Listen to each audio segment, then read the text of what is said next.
Hi everyone. I hope you can see my screen. It should reach equiscale.com Analytics Accelerator program. Can you please confirm that you can see the presentation uploaded here for you?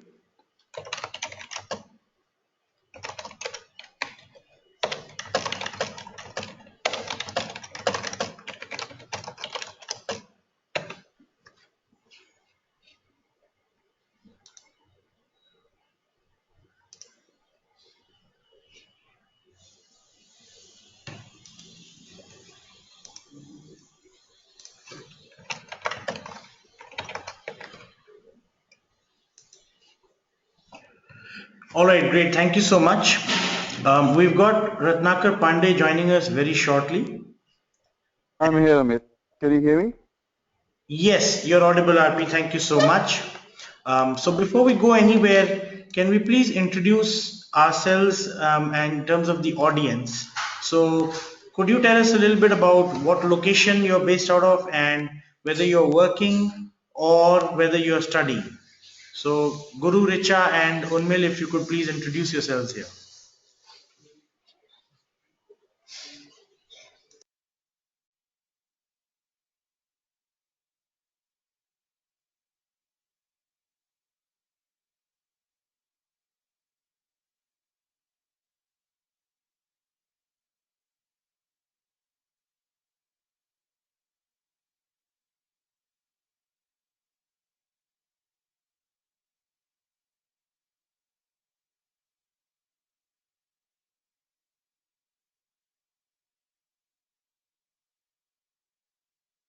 All right, so I've got my introduction that I've sent over to everyone, and if you could all please introduce yourselves over chat, or if you're more comfortable, we could also do audio. So let me see if I can unmute a few people.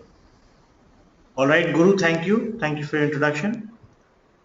Richa, Unmil, we'd love to hear a little bit about you.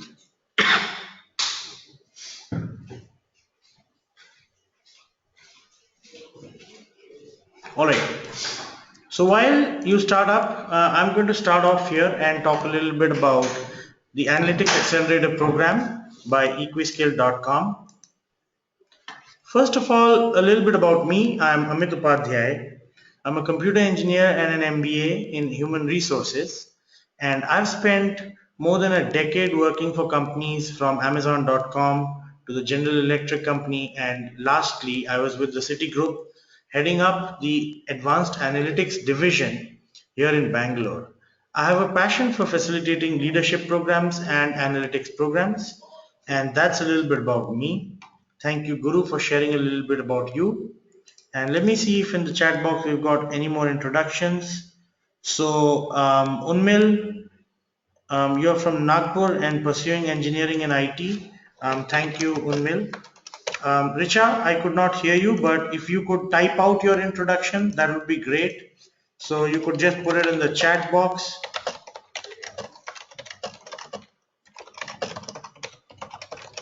and that'll be great. All right, so while Richard does that, I'm going to now hand it over to my colleague, Ratnakar, and we're going to hear a little bit about him. RP, all yours. Sure. Thank you, Amit. Can everybody hear me okay? If you can just let me know very quickly. Yes. Yeah, okay, great. So Richa has also introduced Amit. So Richa is based out of Dallas and working as an IT analyst with Tenet Healthcare. So great, Richa. Thank you so much. And incidentally, I was actually based out of Dallas as well. So I will cover that in my introduction. So good to know that you are actually out of from Dallas only, right? Okay. So little bit about myself. So my name is Ratnakar Pandey, as Amit already mentioned. I also go by RP by my initials. And in terms of my experience, I have about 15 years of experience in the field of analytics and data science.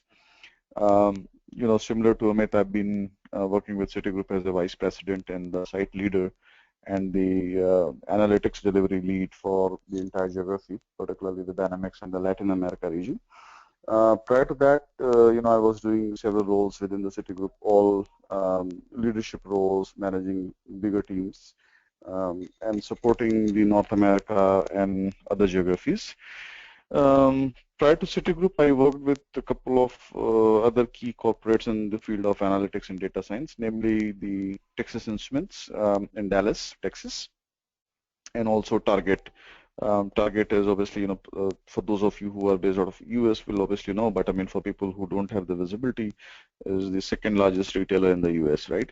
So around 14 years of experience, out of that, about 10 years of experience, work experience, as well as my educational experiences from the US. And since we're talking about the education, let me segue into a brief about my education. So I have done my MBA from ISB Hyderabad in 2006. I have the MS in engineering from University of Arkansas, Fayetteville, which is again in US, and then I have bachelor's degree from HBTI Kanpur.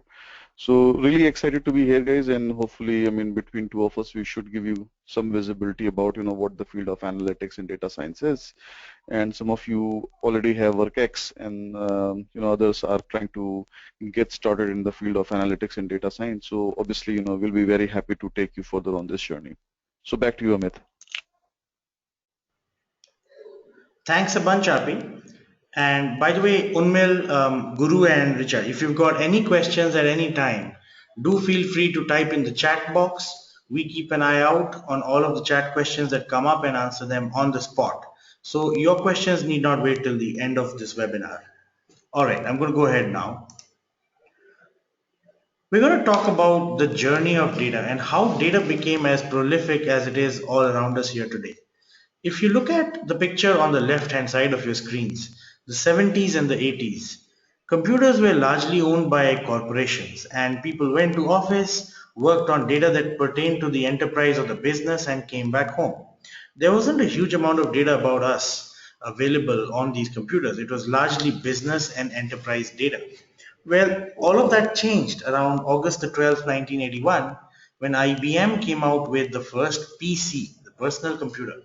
Now people got to play video games, they started using some primitive spreadsheets, they had word processors, and all of these softwares which we used advanced versions of came out around at that time, right? And people started getting a lot of information, started saving information on their hard drives, but it wasn't connected yet. It was all on individual hard drives, and computers didn't quite speak to each other, except for bulky floppy drives that you'd have to carry from one computer to another. Well, the next thing that happened was the 90s, and when the internet hit us in the 90s, really all of these computers got connected. People started talking to each other and generating a substantial amount of data, a substantial amount of information. Now, this data and information, if you know, was the birth of a lot of e-commerce companies. Can I ask you to take a guess on the chat box, Richa, Unmil, and Guru? When do you think Amazon.com started out? Which year? So don't Google, just type out your answers on a chat box. And there's no bad answer, there's no bad guess. I'd love to see your responses, please. Okay, so while you respond, I'd also love to see if anyone knows of a search engine except for Google and except for, let's say, Bing. Do you know any other search engine? All right, so Richa says 2001, Guru says 1995, and Guru's pretty close. It was actually 1994, Guru, and it was actually called Cadabra, right? And I'm going to type this out here, and Cadabra was the name of Amazon.com, and they decided it wasn't a very nice name, and so the reason for that was it was kind of rhyming with cadaver, and cadaver basically means a dead body. So they decided to rename it Amazon.com, and I've also got some responses about some search engines. So yeah, you've got Ask Me, you've got DuckDuckGo, and a couple of more. So I'm going to type these out for you. There were search engines called AltaVista.com. There was a search engine called AskJeeves.com. And all of these things happened in the 90s. So really, we're looking at the birth of the whole internet and data movement in the 90s. Well, the next big thing is mobile. And as you can see, 1G, 2G are far older than we would think they are. But really, in 2001, we moved to 3G across the world, and it's hit India recently. And then now it's all about 4G. And now a lot of the carriers in Asian countries also have 4G. Of course, it's been there in the developed nations for quite a long time. And right below that, on the corner of your screen, you see all of the multitude of apps that everyone has installed on their phones that are generating a lot of data. And so now I'm going to go to my next slide. We're going to have a look at the kind of data we're generating. Have a look at this, folks. Every minute of the day, we've got 217 new users on the web, mobile web. We've got 48 hours of video being uploaded and virtually billions of emails being sent, every minute, right? And look at the number of search queries Google is getting. So you can absorb this. And the amount of money being spent on the web is now $272,000 every minute. And this amount keeps going up. So you can imagine the amount of data that we're looking at and that we're dealing with. None of this is easy to comprehend, right? And this takes us to our next slide, which is the cloud. So not only are we generating so much data, we're putting it all on the cloud, and the cloud basically, you could break it up into the storage cloud, which is all of your storage services like Google Drive, Dropbox, the iCloud, as well as a service cloud. So all of your spreadsheets that you can access online, applications, music streaming, a bunch of stuff that is all available right there on the cloud.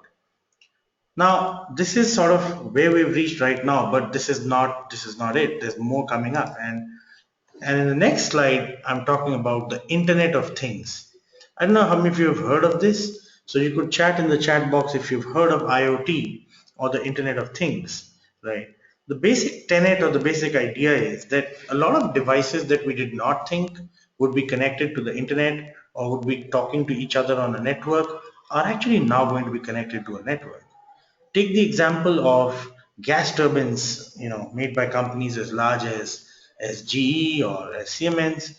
They're actually going to be connected to each other and talking to the electric grid to figure out how much output they actually need to give to the grid. And if the output is surplus, they might actually switch off the gas turbines. It will also mean those turbines need to be intelligent and switch on and switch off about as quickly as you turn on your refrigerator. Well, maybe not that quickly, but pretty close to that. All right, so you get the idea. Cars, refrigerators, devices, homes, healthcare, everything is going to talk and be connected on the internet. And that is a movement that is called the Internet of Things. Now, one quick question, even before we get into analytics. Analytics is something that we need to make sense, ladies and gentlemen, out of all of this information that we're generating as mankind. I'll give you a thought. All of the data that mankind generated from the inception of time till 2003 is equal to the data that mankind has generated from 2003 onwards till 2016. That's how phenomenal is the amount of data we're generating. And every 18 months, the amount of data that mankind has doubles. All right, so you now understand we need a lot of analytics to make sense out of this data. There's many different kinds of analytics, but really I'm going to hand it over to Ratnakar here, RP, who's going to talk us through what is analytics and how is it different from conventional business analysis that we all know of. Again, if you've got a question, do type it out on the chat box and we'll talk about it. RP, over to you, please. Thank you, Amit. I hope everybody is able to hear me out. So in terms of the analytics, and we will obviously spend more time as we go further in the course and what we will be covering later on. But let me just give a brief about what exactly is the entire purpose of the analytics, right?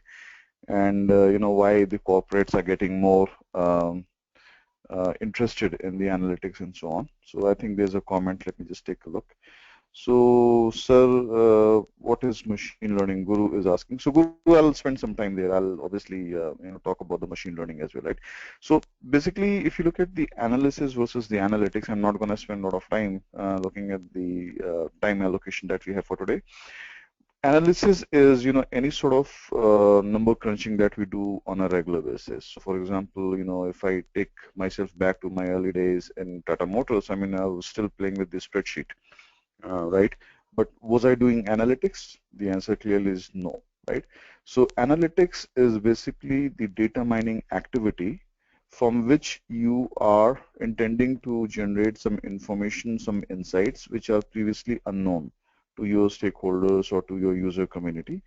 And some insight, some information has to be generated which is gonna impact the business. So whether it's the top line that you're looking at, whether it's the bottom line you're looking at, whether it's the softer sides in terms of the HR related topics, or whether it's the operational optimization, it could be a whole host of things. But the analytics is separate from the analysis. That analytics obviously has a very well defined objective in mind, and we are trying to impact the business. So that basically that is a clear separation. Now within the analytics, I mean, you have different forms of analytics. So right at the bottom you see what we call as descriptive analytics, right? So basically what the descriptive analytics is telling you what has happened, right? So this is more in terms of the reporting or the dashboarding or looking into the historical data and trying to figure out what has happened.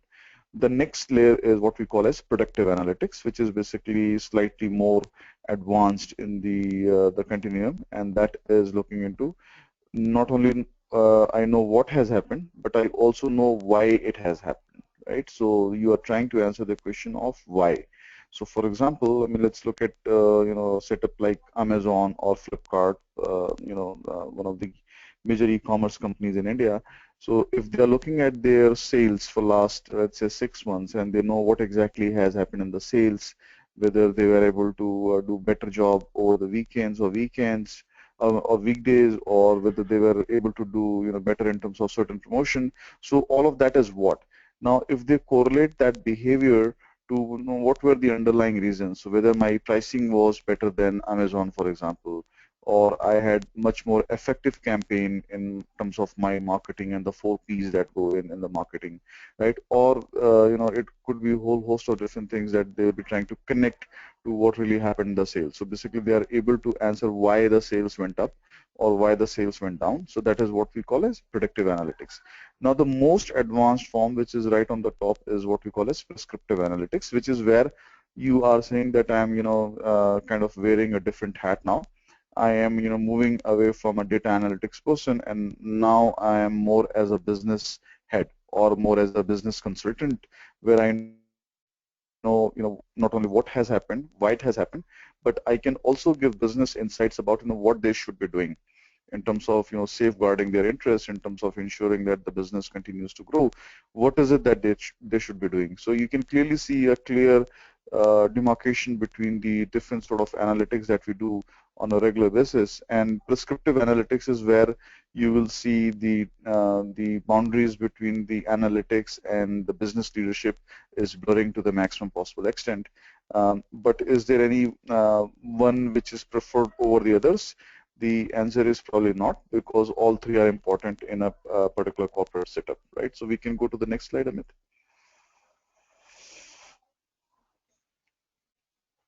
Or do I have the control? Okay, there we go.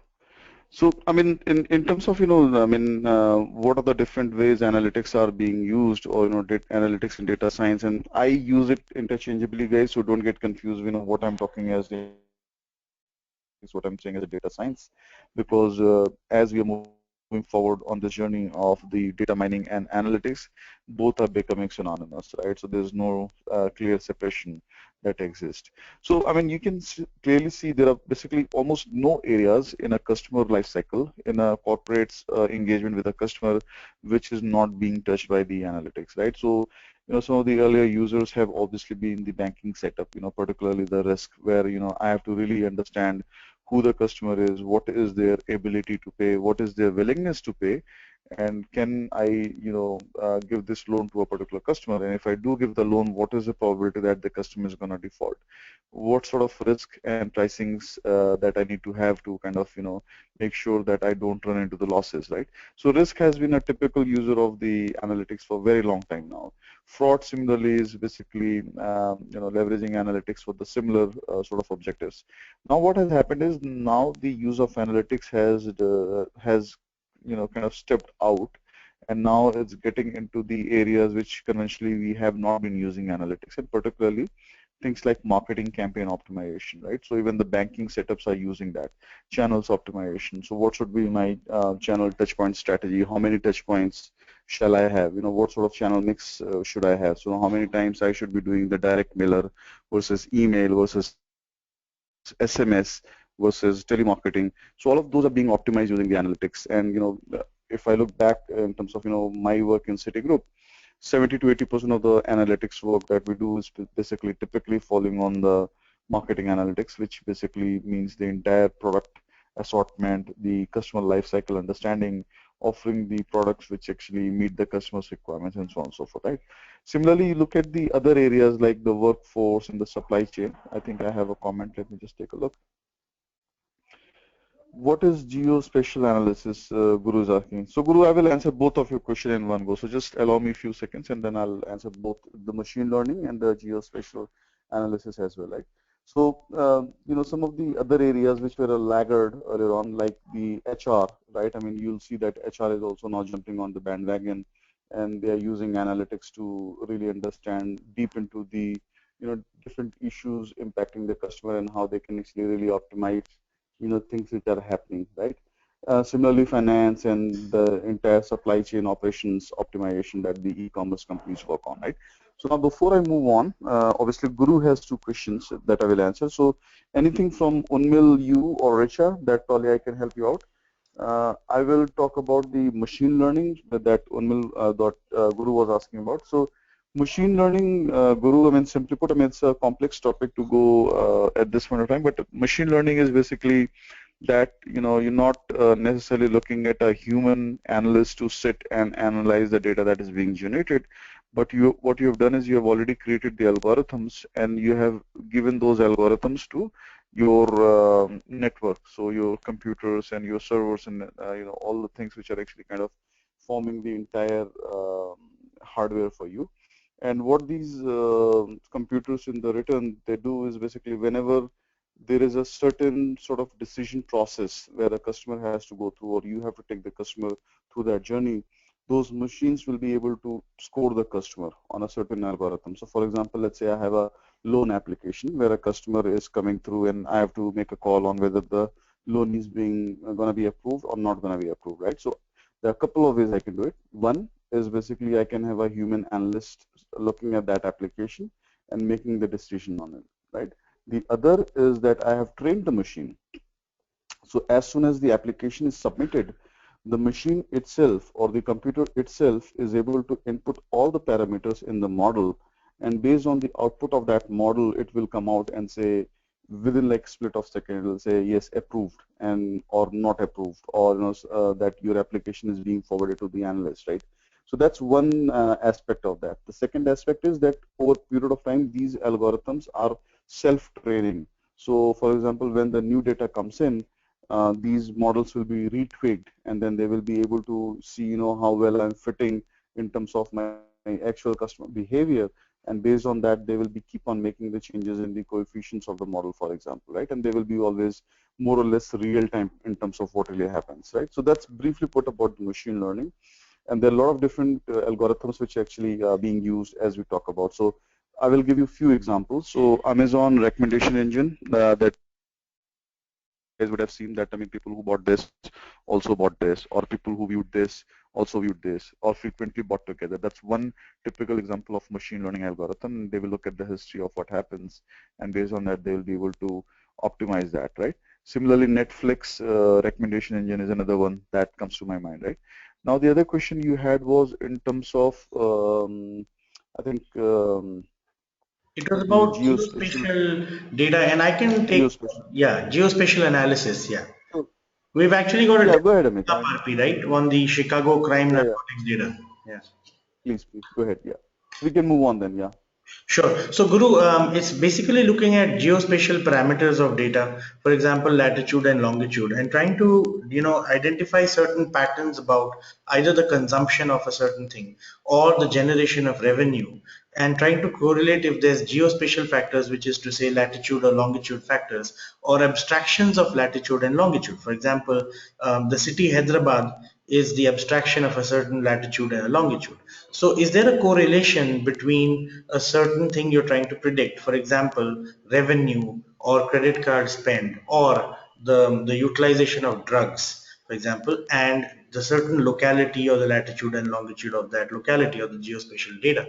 And that is sort of one demo that we have coming up in a very short while, which is specifically about geospatial analysis of the consumption pattern of narcotics in Chicago. So we're going to do that in Excel Guru, right? Okay. All right. So I think that So Unmil has a question. yes. Yeah, Unmil has a question, Amit. So he's asking, is machine learning and AI? So Unmil, I mean, it's not necessarily like the proper AI per se, but it gets closer to that. But ultimately, what happens in the machine learning is that, I mean, sometimes you have, sort of like the subjective models where what is going to be the outcome or what is the desired objective that is not clear. So that is actually closer to the AI. But a lot of times, and more often than not, we have a clear objective in mind, and we have already built those algorithms. What really happens in the machine learning is that machine is able to do it on a real-time basis, the scoring, the decisioning, and everything, and retraining the model and optimizing the model on a real-time basis, right? So I mean, it gets closer to it. So you're right in a sense, yeah. All right.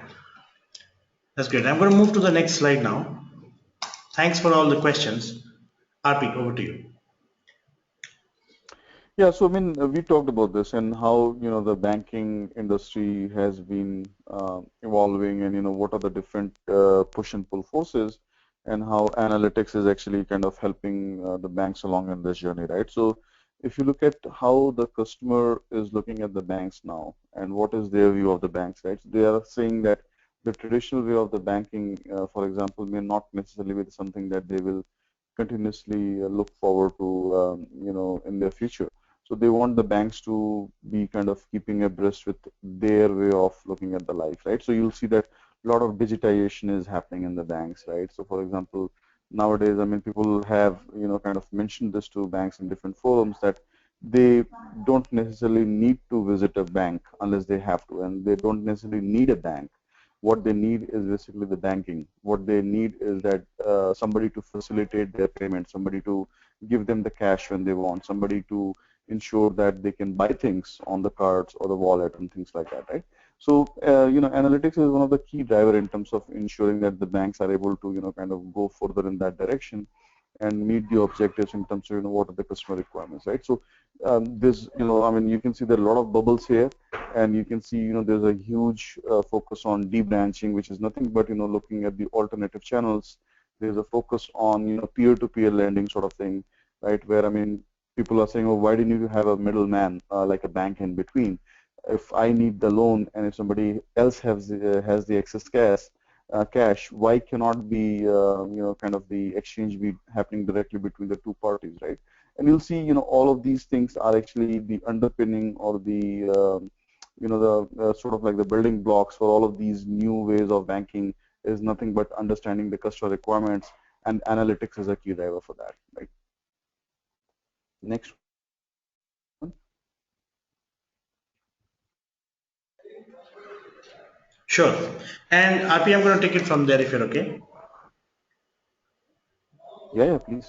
Okay, fantastic. So, folks, I think you're getting the idea. I think increasingly we're challenging notions like we need banks. We don't need banks, we need banking, right? We're also looking at educational institutions in a new way. If you look at Udemy or Coursera.com, or the fact that you're learning analytics here from different parts of the world on the internet with us on our website equiskill.com, clearly we're challenging the paradigm that we need educational institutions. What we need is education, not necessarily educational institutions. Now, HR is a function that has been a laggard in a lot of technological terms for a very long time. A lot of people believe we've missed the bus in terms of HR analytics. Business leaders don't really trust talent data. They believe that HR data isn't focusing on the right problems and isn't necessarily supporting the decision making process. But all of this has changed in 2013. 95% of HR leaders woke up to this reality and said we're going to invest dramatically in HR analytics, and the source of this is the competitive education board. Now what happened after that, and I'm going to switch over to the next slide, is that there's a lot of key talent outcomes that which are now being driven by human resources. A lot of productivity, if you look at the bottom right corner, is saved by a particular telecommunications company. They also manage to increase the sales every year by the associates by looking at analytics. right? And a lot of outcomes have been driven, which are actually revenue-based outcomes, by looking at key talent metrics in a very different way, right?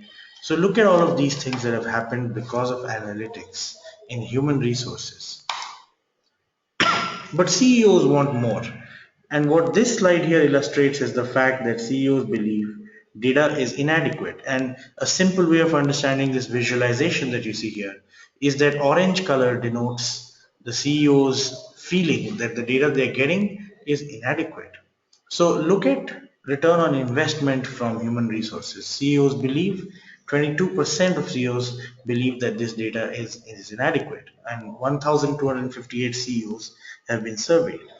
They also believe they could get a lot of more data and metrics and analytics around productivity of the staff and how to increase the staff productivity. They believe they could get more data around career advancement or career progression, which is the bar graph which you see labeled C. Clearly, HR professionals need to step up. You cannot have so many CEOs saying that you're not providing enough data, right? Okay, so I'm going to go ahead to the next slide and talk about what we're reaching and what point we're reaching now. And I'm going to hand this over to RP, but really, big data is all about big volume, velocity, and variety of data.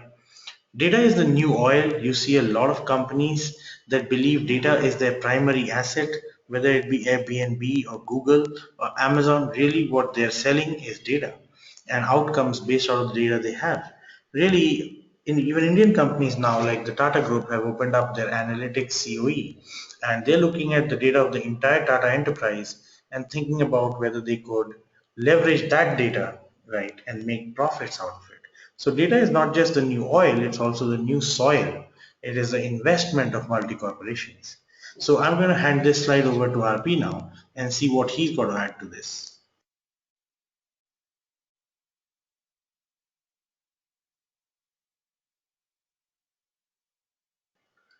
Please go ahead, RP. Sorry, I was talking on the mute. I didn't realize. So, thank you, Amit. And as you have correctly pointed out, data is a new oil and data is a new soil. And I think the best way I can tell it to you is, one example that I can cite, right? So we all know American Express is a credit card company, and what American Express has done, basically just looking into the data that they have collected on their card holders and also on the other banks' credit cards being swiped on their machine, they have collected so much information in terms of the purchasing patterns of the customer that they were able to monetize this data, and then they were able to sell this data to the different retailers in terms of what is the spend pattern that the customers have in a particular category. For example, they will also tell how much of that spend they have in a particular retailer versus their competitors, right? And that was a very useful information for a retailer, because retailer, one of the biggest thing that they have is that they do not have the information on the customers unless they have a loyalty card. Customers have a loyalty card with that retailer, right? Long story short, they were able to look at the data which is more like the secondary data or passive data sitting in their databases, and then they were able to generate the information and use that information to sell it to their partners, and they are able to monetize this data and kind of get the revenues in the tune of more than $1 billion per year. The last time when I looked into it, right? So the story there is that data will be the key differentiator. Whoever has more data will have the more power in the industry, right? So big data, very, very simply put, and I think you guys would have already heard about it, is basically 3 or 4 V's that we typically use to define the big data. So volume, velocity, and variety, right? So volume is that you are getting just a huge amount of data coming in your direction, right? And we talked about this fact earlier that 70% or not even 70, 80 to 90% of the data that exists in the current databases has been generated in the last 3 years, per one of the IBM study, right? So you can clearly see that we are exploding in terms of the amount of data that we are getting in, or we don't necessarily have the right means or the historical means of dealing with this data may not be sufficient for this kind of volume that we're getting, right? So that basically gives birth to all the technologies that we talked about in terms of the big data. The other V in the big data is the variety. So information is not just flowing in from one direction, but it's coming in from all the different directions. And you can look at yourself. I mean, so right from the time you get up in the morning to the time you go to the bed, I mean, you are interacting with so many different platforms and so many different devices.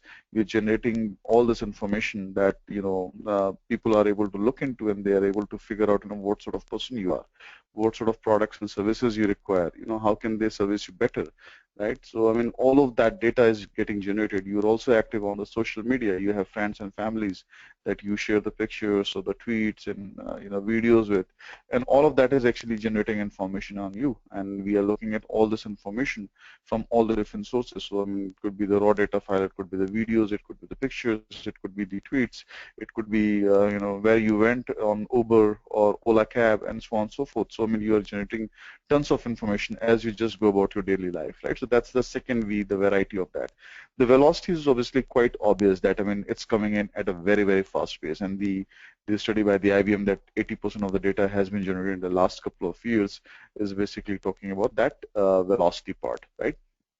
And Hadoop, and some of the newer technologies like Python and R is what we'll be covering in this course, are basically the tools that you will be using to unlock that big data for yourself, right? And how do you really take this unstructured big data and do the right messaging of this data to convert that into the structured data on which you can run your machine learning algorithms and other analytical tools and techniques, and can generate the information and insight for your customers, right? So next one. It's okay if I can take this, RP. Please, yeah. There's been a dramatic increase in the number of jobs that pertaining to analytics that have been posted. So right here on the left side, you see the number of jobs on LinkedIn that pertain to analytics, and watch how it goes up in the 1990 when it starts all the way till 2002. Now watch what happens in 2001 or 2002 is a huge exponential increase in the number of jobs on analytics. But really, that's the bottom of the pyramid. What really is catching your eye is 2010 onwards, it's almost a vertical climb. It's estimated right now that there's around 180 to 190,000 data scientist roles that are vacant. But set aside data scientists, even the analytics industry is way, way, way short of talent. Look at what's happening in human resources. Now you can look at 2013, which is where all of the CEOs did together, collectively decided that they would pump a lot more money into human resource analytics. And look at the spike that you see somewhere between January 2012, January 2013 in the number of jobs on HR and analytics. And that spike continues unabated till today. There's a brief lull in 2014, but it's back up again, and a huge number of roles are getting opened up in HR analytics as we speak right now. All right, so I'm going to go to the next slide. I'm going to walk you through what is a traditional analytics career path. So we all know what to expect in an analytics career journey. Now, as you can see, you enter the organization as an analyst, essentially, sort of drawing upon data, pulling data from different systems, trying to make some sense out of it, maybe doing a little basic business analysis, as well as moving on over a period of time when you move from 0 to 3 years to doing more complex analytics on that data. You see people get promoted to senior analyst roles where they sort of start taking an SME or an expertise sort of role in particular areas. It might be that they're starting to focus on credit card analytics or mortgage analytics, or on a particular aspect of retail analytics like video analytics, right? And then you have leads. Now leads are people who actually guide analysts and senior analysts in the projects and typically have 5 to 7 years experience, managed then by a manager, and then in the banking scenario they grow to be an AVP with around 8 to 10 years experience, and then genuinely move out and branch out into the leadership when they become a VP or an SVP or director at 15 plus years of experience. So that's kind of like the career path, and needless to say, the compensation is really good. If you look at it, I've got two lines that I've drawn there, and what I've tried to convey is You see people grow on the business side, which is where they start gaining a lot of business knowledge about mortgage analytics or retail analytics. You also see people grow on the technology side. So, for example, they might really start focusing a lot on Hadoop, or Python, and getting insights out of big data, or for that matter, they might really become really good at advanced statistics and predictive modeling or modeling of sophisticated kind. You see people succeed in both of these career tracks and not one. I would say that for every one job that you have in data scientist roles, there are probably nine more jobs in traditional analytics. So it's really important to know analytics. Having said that, here's what a data scientist looks like.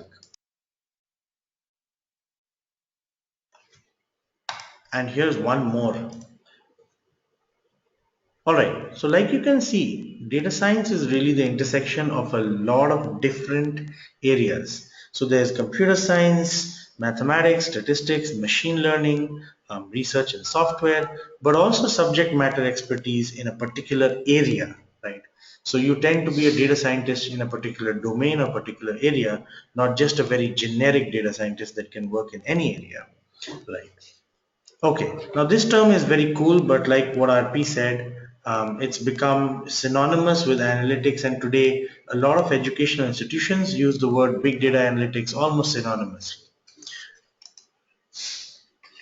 We want to talk about the Analytics Accelerator program, and this program is going to cover a bunch of things, starting from SAS, which is used very widely in all of the banks, to the R programming language, which is really becoming the de facto open source analytics language, which even banks are beginning to adopt now, and Tableau, which as per the latest Gartner report is the leading software in data visualization and analytics, as well as Excel BI tools.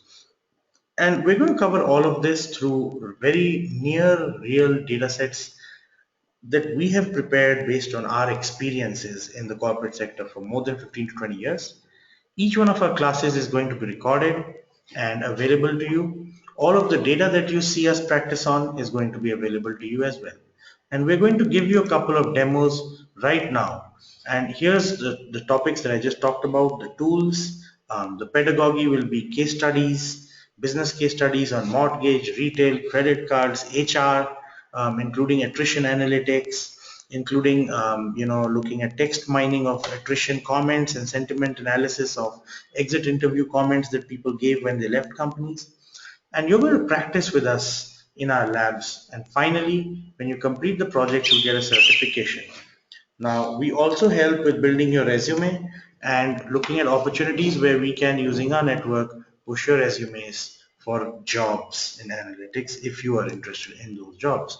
Before we get into a demo of R, which is the next thing that's coming up, I want to very quickly show you the Analytics Accelerator program brochure and walk you through what to expect in this program. So I just talked about the tools. There's R, Tableau, Excel, and SQL. The course is priced at 14,900 rupees. For all the referrals, all of you being referrals, there's a 10% discount. So it becomes 13,400. This is a little bit about us, and you've already heard of these things. But here's the course. So the first thing is we help you understand where you stand in analytics as on today. We then help you understand how analytics is different from analysis, how MNCs are using analytics, and all of the different career paths in analytics. Nothing is complete without your understanding how to actually define the right problem.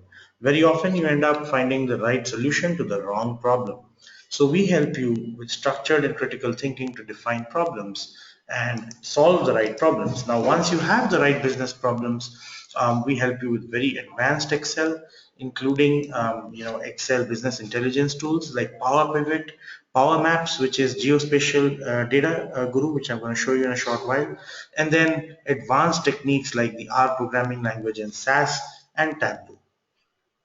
We take you through statistics, and if your mathematics isn't the greatest and the bestest, please do not worry at all, because we start from right from the mean median mode and go all the way up to looking at advanced techniques like ARIMA and CHADE and logistic and simplistic regression. So worry not, all you need to do is have a computer and an internet connection as you go through this journey of 2 months with us. Finally, we give you an introduction to a domain of your choice. So if you want to know human resources, we'll walk you through why Adobe and Microsoft are junking performance management systems and junking rating normalization in favor of a continuous appraisal system. If you want to learn about banks, we'll talk about loan default modeling and how you can achieve that, and how you can do credit scoring without really having a lot of data to access. All right. At the end of the program, you have a capstone project, which is 10 hours worth of work on data sets that we give you. And once you complete this capstone project, you undergo a Viva with us, which is an interview, and receive feedback, and you get certified in the Analytics Accelerator program. Here's some of the feedbacks that we got from colleges. So we are now the analytics adjunct faculty at SCMHRD, Symbiosis Pune, as well as Narsi Monji Bangalore. And what you see on your screens is some of the programs that we've conducted at these colleges. We're tied up with them to deliver financial analytics and a bunch of other things. Okay, so again, all of the classes are recorded, and you do not need experience or education. All you need is an internet connection and the will to learn analytics. Trust you me, a BA pass in English, a pharmaceutical grad can all learn analytics and have worked with us at Citibank. They've done a great job. Okay, so I'm going to see if I can hand over um, the presentation to RP and see if he can then take this forward. RP, you have the access now? Yes, Amit. Can you guys see my screen? I'm assuming you can see my screen. Can you just quickly let me know very quickly on the chat? So while I'm waiting for the response, Yeah. so thank you, Richa, for confirming. Yeah, okay. So Guru and Mil, let me know if you are having any challenges. So I think let me just add a couple of key insights here in terms of the entire analytics journey that particular analyst has to go through, right? So, and what are the key things that will be kind of helping you in this process? So, okay, everybody is good to go. So, as Amit talked about that, you do not necessarily need to come with a particular background. So, either the math or the statistics background or the programming background is not required for successfully completing this program, right? And I have seen, and Amit has already kind of given you a few examples of people coming in from very, very unusual backgrounds like ceramic engineering degree or BA in English or BA in arts and doing quite well in terms of the day-to-day analytical activities in a big corporates like Citigroup, right? So it's fairly open field, and particularly with respect to the job opportunities which are opening up worldwide, not necessarily in just India, but even in the US. The numbers that McKinsey quoted is, there's going to be about 1.5 million plus shortage of the people with the data science skills, right? And LinkedIn is confirming that view for 3 years in a row that that is the most sought after the skill, and the talent is just way too in scarcity for that, right? So basically, the need of the hour is that we have to train quickly and we have to deploy quickly, and that is what we will be enabling for all of you, right? Having said that, the tools and the examples and the techniques that we have picked up in this course are, pegged from the point of view of, what is it that will be required for you to be productive from day one in any sort of corporate setup, any sort of opportunity that you're looking at, right? So based on program successfully, and if you undertake all the activities and you complete whatever assignments and quizzes and activities we have, you'll be knowing more than the 80% of the analysts working currently in the analytical companies, right? So that is the challenge that we are giving. That is the opportunity that is out there for you guys to grab, right? So I'm not going to spend a lot of time in giving you any sort of like working demo in R, because this is something that we'll be taking up as we go further. But SAS and R, they are predominantly the most preferred languages. So if you pick up any 100 companies randomly and see how many companies are using SAS and R for their analytical work, about 80 to 90% companies are doing SAS and R in terms of all their day-to-day analytical. And we'll be training in both of these languages in this module or in this particular curriculum, right? Now, what we will do in R is also, some of the non-typical things as well. So, for example, what we have done here is, I have just done a market basket analysis, which is nothing but the Amazon recommendation engine. So, I will, for example, walk you through in terms of how can you build your own recommendation engine, right? or we'll be talking about things like word cloud, and I'm sure some of you guys would have already encountered that in your either reading or your activities in the courses you're taking or the work that you're doing, right? So we'll be doing all of these slightly non-typical things there as well, and we'll be doing a lot of text mining related activities in R, where you can pull in the information from the social media. And we talked about the variety of the data in the big data context, right? So what it means is that information is coming in from all the different places, and how do you take this information and do some meaningful analysis on that. So we'll be doing all of that in the R interface, as well as we'll be doing the bread and butter sort of analytics using the logistic regression, linear regression, decision trees, particularly the shade and card, the random forest. So the long story short there is that, I mean, there's going to be absolutely no need for you to kind of look into anything else, or no need for you to do any research on your own to be prepared for what lies ahead for you to be having a successful analytical career. And now keep in mind that we are not necessarily the facilitator, but we are more like the industry practitioner, and we are somebody who has seen what really happens in the corporate setting, what are the skills, what are the competencies required, and will be only facilitating that kind of information exchange with you, rather than going too theoretical in a topic and too abstract in topic.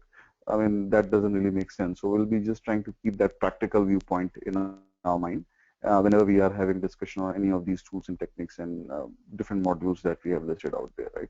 So Amit, in interest of time, I'll hand it back to you so that you can give a quick demo on the Excel and some other things. And I need to be aware of the time here. I think we have just taken 1 hour, so we can quickly spend some time going through the Excel. Sure. Thank you so much, RP. And I just want to check with Guru, Unmil, Richa. Are you all familiar with Excel? Do you use MS Excel? Could you please chat with me? All right. So looks like I've got some responses. Mhm. Okay, so I'm going to show you something that you might be very interested to see. I'm going to give you a demo of two very important tools. And RP, if I could get back the controls, looks like right now you have the controls, so I think I can see your inbox here, RP. Okay, all right. How about now? Okay, so I think now we're fine. Now we're fine. So everybody can see my screen. And I'm going to start off with Guru's question on geospatial data. So Guru, have a look here. And same for Richa and Unmil. We've got the number of police cases that have been registered in Chicago in the year 2011. And this is the narcotics consumption data in Chicago. So you can look at the particular narcotic substance that has been consumed, cannabis, heroin, hallucinogens, as well as the location where the consumption happened, the police beat and the ward, as well as the geospatial data, that is the latitude, longitude, and the analysis. And Guru, to your question, we're going to analyze this data right now and try to make some sense out of this pattern. But what you can also see on the left here is that there's a date and timestamp to all of these arrests that have happened in Chicago in that particular year. So what I'm going to do is I'm going to quickly select this entire data, and I'm going to upload this data into what we call the power maps. And you may not be familiar with PowerMap, but it's a free tool that you can add to Excel 2010 or Excel 2013. It allows you to look at geospatial data, not just latitude and longitude, but also look at cities, how much sales has happened in different cities, or how many people have attrited from different locations where your company is based out of worldwide, employee attrition. You could look at all of these different kind of data sets and represent them on a map. And that's what we're going to do here today with the Chicago narcotics consumption data. All right, so I'm going to launch a new tool here for you, and I'm going to upload this entire data into a power map, and let's see what we can do with this data. What kind of geospatial analysis is actually possible with this data? So while my Power Maps powers up, I'd like to ask you: have any of you heard of Power Maps? Have you heard of Excel Power Maps? Could you chat with me, please?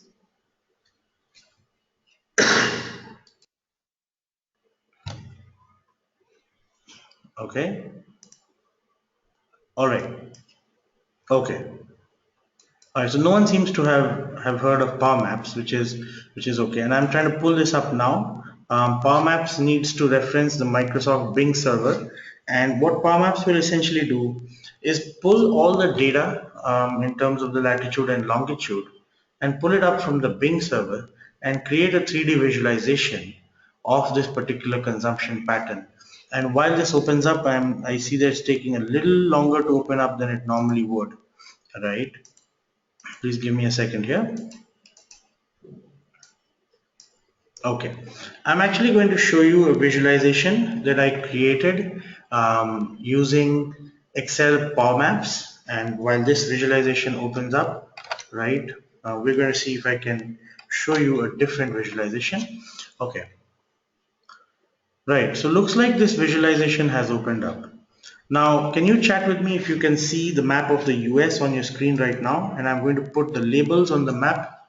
Okay, can you see the map of the United States on your screen? All right, excellent. So now I'm going to go deep inside Chicago, all right? And first of all, I'm going to zoom out and show you the 3D view of this particular data. Now, as it happens, I'm looking at only just one city, which is Chicago. So I don't quite need this 3D visualization. I can do with a 2D visualization for the time being. And let's do that. So I'm going to tilt Chicago a little bit here and show you the consumption of data, consumption of drugs in Chicago right here. So let's see what we can get out of this data. And I'm going to say next, and I'm going to look at the number of cases that have happened in Chicago.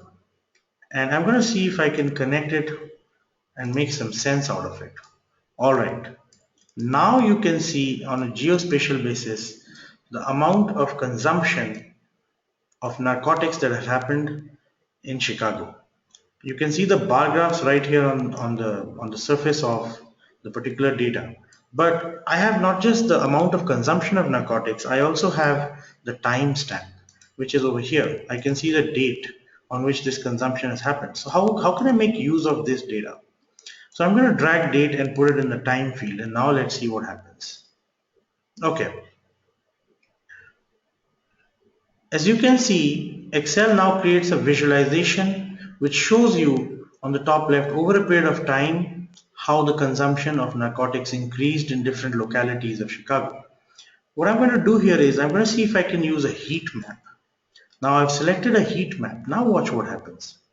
Okay, so Excel is going to tell me how the consumption has happened over a period of time in 2011. I'm going to zoom in a little bit more to make sense of this data. So let's zoom in and check which localities are consuming the maximum narcotics. What's actually going on here? Now this is geospatial analysis. Watch what happens. You can see the epicenter right here and another in the bottom right, another area where a lot of consumption is happening. And on the top left, there's this area that seems to wax and wane. The consumption sort of goes up and goes down and fluctuates over a period of time. Now you can form a hypothesis around where you need to depute your manpower, your police force, where you need to sort of control the consumption of data. I'm going to go in a little bit more. Now watch carefully what the analysis shows you. Okay, so clearly we're beginning to see this area called Cicero and Oak Maywood area is sort of the center of the consumption. And there seem to be other areas like area 90 that seem to be another satellite consumption zone. Now there's this other area called Bensonville where the consumption seems to go up and down. Look at the top left of your screen and you see a fluctuating dot. We've got to investigate why the consumption sort of keeps going up and down in Bensonville while the rest of the areas have a consistent increase in consumption. Bensonville seems to go up and down. So we're now beginning to make some geospatial inferences. We're making inferences about the consumption of data pattern using geospatial data. And this, to your point, Guru, is basically a geospatial analysis of this consumption pattern. But you can do more with this. What you can do is you can actually create a video. So I'm going to click the create video button. I'm going to export this out and I can add some commentary here. It says soundtrack options. If I click on soundtrack, I can browse and I can make any recording to talk about this particular data, and I can add that commentary or that recording to my video, and I can actually create a video. Now, if I'm going to present this video in an all hands to my entire company, I could create an HD video using Excel.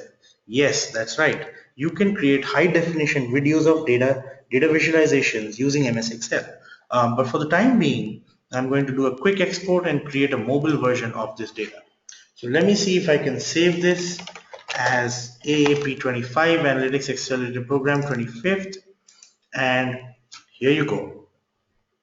So what's happening now, and while this happens, we can actually look at more data and more information, is that Excel is going to create this video for you, and you can send this video out to a lot of people over the internet and the web. All right, so Guru says brilliant, yes. So this is the power of advanced Excel. And did you believe that this could be done in Excel? But it is true, right? It can be done. And it's been completed. I'm going to open this particular visualization for you. And let me show you this visualization as it's got created right here in this session. So while the visualization comes up, it takes a short while. I'm going to introduce you to another really powerful tool of Excel, which is called the Excel Power Pivot. All right.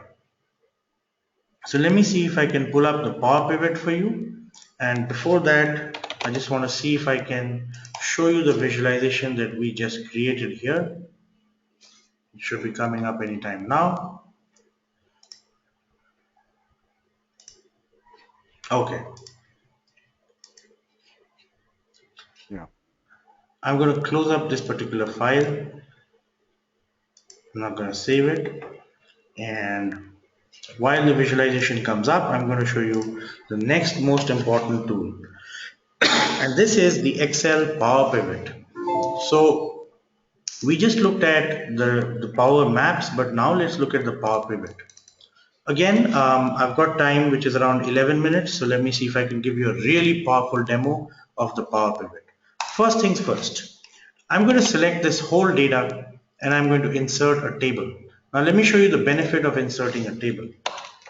I'm going to delete some of this data, and as you can see there's a sales amount over here, and I'm going to try to calculate the tax, and if the tax is 14.5% of the sales data, I say 14.5% multiplied by this, I get the number. Now if I have to apply this over the whole table, I have to drag all the way down, and I've got to drag this formula. But some of you will tell me, well, you don't need to drag, you can actually double click. So let me double click, right? Now the whole problem is double clicks will not work when there's gaps over here like this. So what's the best way of doing it? And this is a very interesting thing that you can do in your free time. And I'm going to say Control Z and go back to the version of data that I had before this. So what you can do is you can take this entire data and you can insert a table. Now, the moment you insert a table, Excel begins to understand where your data starts and ends. So if you even type out a formula like 14.5% is the VAT, or as a percentage of the sales amount, you hit the enter button, boom, Excel calculates the entire table formulas for you. Lot of hard work that has been done for you by Excel. You do not need to drag, you do not need to double click. All right, there's many more advantages to be gained out of making tables from data. So I'm going to take the rest of the data that I have here and I'm going to insert some tables. When you get deep into the program, you will see 7 or 8 different benefits that will come out of inserting tables and maintaining your data structured as tables instead of maintaining it without tables. Now, here's the fun bit. We're going to create a management dashboard out of this sales data. These are products, speakers, cables, widgets being stored at the different flagship stores in Chennai, Delhi, Calcutta, and Karnataka, Tamil Nadu, West Bengal. Here's the sales amounts. Here's the square feet area of the stores and whether they're a prime outlet or not. And these are the different products and the prices. All right. So what I'm going to do is I'm going to upload this whole data into a Power Pivot data model. Now, in case you have not seen Power Pivot, it's actually one of the most powerful features that Excel has till date. you can store 97 million rows of data. Yes, you heard me right. 97 million rows of data and manage it pretty seamlessly using Power Pivots. All right, I'm going to upload my second table into the Power Pivot data model. I'm going to add it to my data model, and then I'm going to add my third table to the data model. Now watch the magic happen. Okay, now that I've added all of these tables to the data model, they start showing up in a database inside Excel. So you've now created a relational database inside Excel. But how is it relational if there's no relationship between these tables? Well, we're going to create those relationships right now. So I'm going to go to the diagram view, and all of you know VLOOKUPs in Excel, right? Could you chat with me if you use the VLOOKUP function in Excel? I'm going to wait for a response. All right.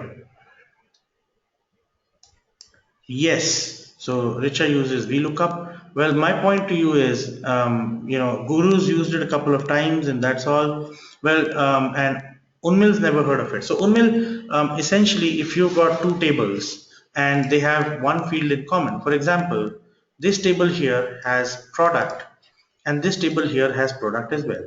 So it has price as well. So you could VLOOK up using a formula these two tables, and you could pull the price of each product into this particular table here, so that you have an additional column for price.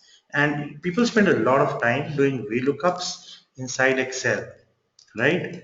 Unmil, we're going to actually do the primary key right now and have a look at this. And this is how easy it is. I'm going to click on product. I'm going to drag it. I'm going to drag this line and I'm going to drop it on top of product over here. The moment I do that, I've formed a primary key relationship between product and product. Similarly, I'm going to connect the two stores with a drag and drop. Yes, so Guru, Richa, you do not need to use VLOOKUP to look up employee IDs, for example, Richa, between two tables. Or Guru, if you are looking up other fields, you don't need to do it. All you need to do is drag and drop in Excel Power Pivot. And now I'm ready. That's it. I don't need to have any formulas. I'm actually ready to create my management dashboard. So let me go ahead and create a very powerful dashboard for you right now. So here's four charts. Have a look. Here's my three tables on the right side. And I'm going to say I want to see the sales amount for each and every product and in each and every city. In the second table, I'm going to say, in the second bar chart, I'm going to say that I'd like to see the same sales amount. And let me just click on the second bar chart here. Give me a second while it pulls up. Okay. So like you can see, I was able to pull data from table 1 and put it into this particular chart. Now the good news is that you can actually create similar charts. Now for some reason, Excel seems to be acting a little funny here. But you can create similar charts for other fields as well. You can even add a slicer. So for example, if I right click on store and just give me a while before my Excel sort of starts behaving here. Okay, here we go.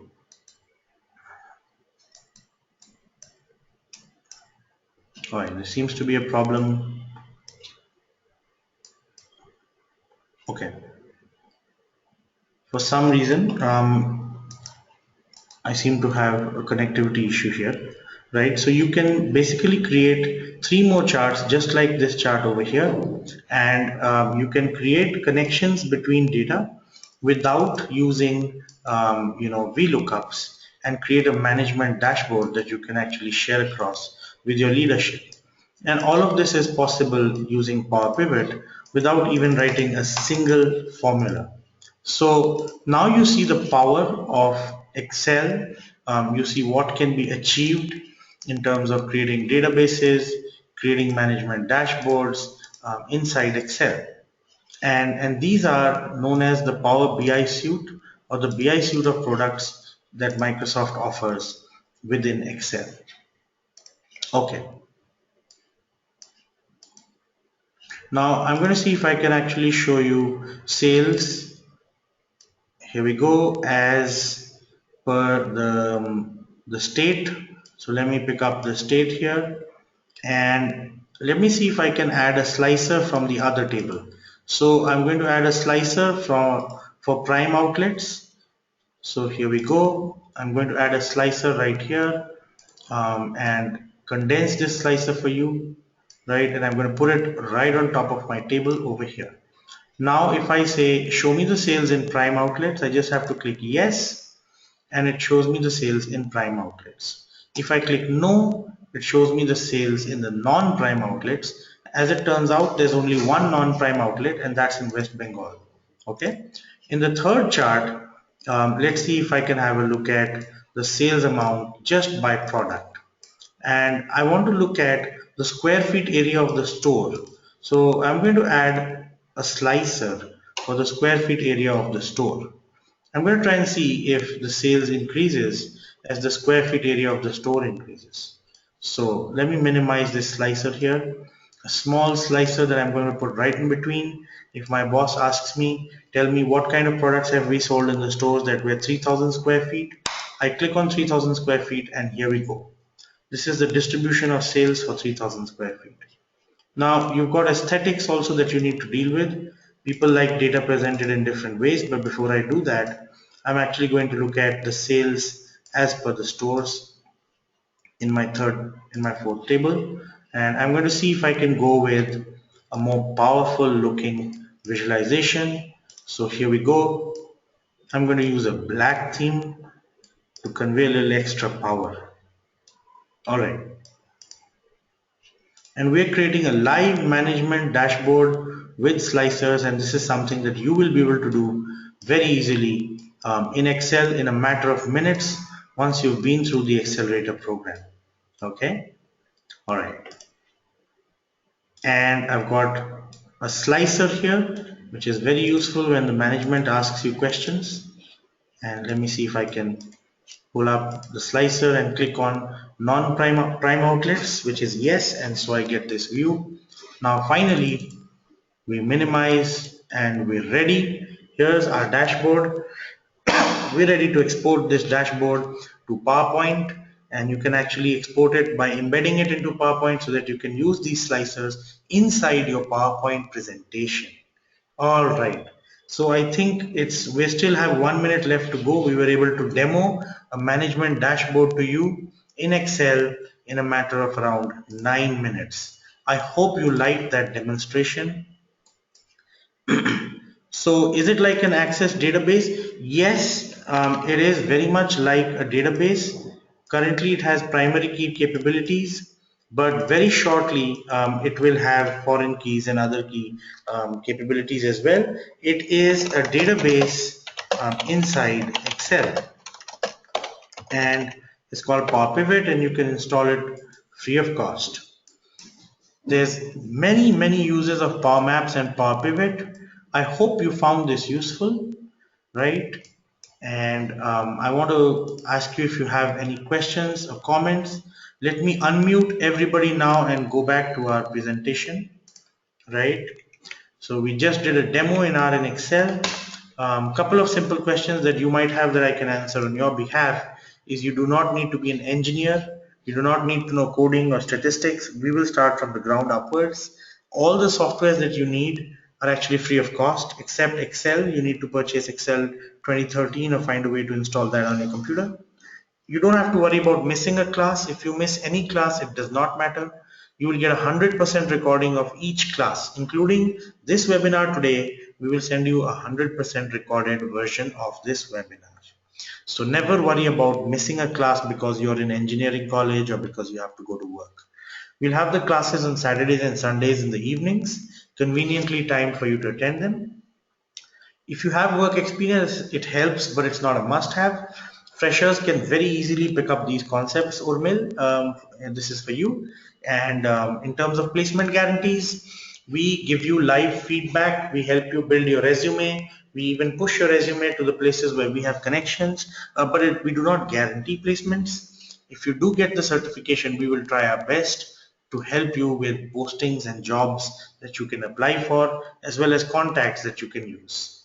All right, now let me see if there's any questions. So I'm going to unmute all of you. Guru, any questions? How did you like the demo in Excel? And do you have any questions for us, Guru? Really, it's a very innovative, which I have delayed actually. Can you hear me, sir? Yes, we can hear you. Yeah, yeah. Yeah, I have actually delayed this program, and I quickly want to learn. Uh, uh, I don't want to delay the weekly. In fact, I really want to come and meet you and learn as soon as possible because I do take geography as my subject and GIS, the geospatial information, is also included. So I think this course is going to be very helpful for me. Yeah, Guru, we will spend time on not just geospatial data, but also geospatial data spread over time, like you saw. So Yep. we'll be able to analyze Yeah. geospatial data spread over time and create many, many exciting geographical visualizations of data, which will stun your people at Indus Valley International School, where you're based out of, Guru. Absolutely. Yeah. Unmil, did you have any questions for us? I've unmuted you so you can speak, Unmil. Yes, sir. I really like this one. It's actually like very what I can say is I once did the Waikato tools in my college before. Is it something related to that tool? What did you do in college, Unmil?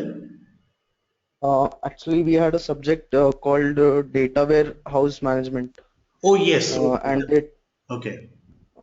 and they taught us about a Waikato tool, and Yeah, they yeah. also give a short introduction to Tableau too. So I kind of like this. I and I want to look forward about this one. Sure. Great, great. Great. Yes, we will get deep into Tableau, very, very deep into Tableau and Mill. There's a huge amount of job opportunities in Tableau. So we will be covering that. Banks use SAS a lot, so we will cover SAS. And R is emerging in all companies as the language of choice, the open source language for analytics. So all of those things will be covered as a part of the program. One key thing is that even once you make the payment for the program, for the first three classes of the program, we have 100% guarantee that we will return the money to you in case for any reason you're not able to attend the program in full. So I thought I would share that with you and encourage everybody to join up the program. I'll send you emails with the links. Any other questions? Richard, did you have a question for us?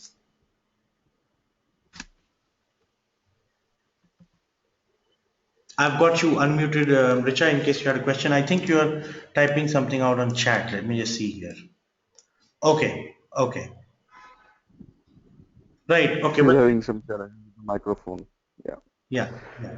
RP, any So closing just comments? one, Yeah, yeah, just wanted to highlight one thing. I think just in terms of my view on the industry and how things are happening. So Excel is a very, very powerful tool, and unlike what you may have thought about that most of the analytics happens really in SAS and R. Excel is equally important, right? I mean, because a large part of work that we do happens in Excel. And what we'll be doing in this program is also giving you deep insights into how we can do basic statistics and basic regression modeling and basic, diagnostic and exploratory analysis within the Excel environment. Because a lot of your stakeholders, a lot of your customers may not be as comfortable looking into the SAS and R output. So what we'll be trying to balance in the entire course here is that whatever we are doing, you can do all of those things in three different ways. I mean, obviously you'll be using Excel, then you'll be using SAS, and then you'll be using R. So depending on the customers and depending on the requirements that you have, you will be fully educated to deploy the right tool for the task that you have at hand, right? So that is, one of the key differentiator that we have in the course as well. That I mean, we'll be focusing on three different techniques and three different tools for, kind of answering the same set of questions.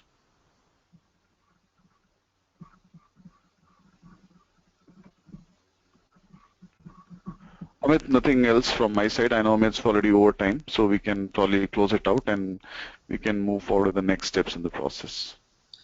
Sure. Thank you, RP. Thanks, Guru, Richa, and Unmil. I'm going to send you a follow-up email. We have the first class coming up on Saturday, and Saturday onwards, on Saturdays and Sundays, we will have classes. All classes will be recorded. You'll get a copy of this particular webinar recorded for you, and we look forward to working with you in the future. Thank you so much for your participation, Guru, Richa, and Unmil. Thank you, everyone. Have a good day. Bye-bye. All right.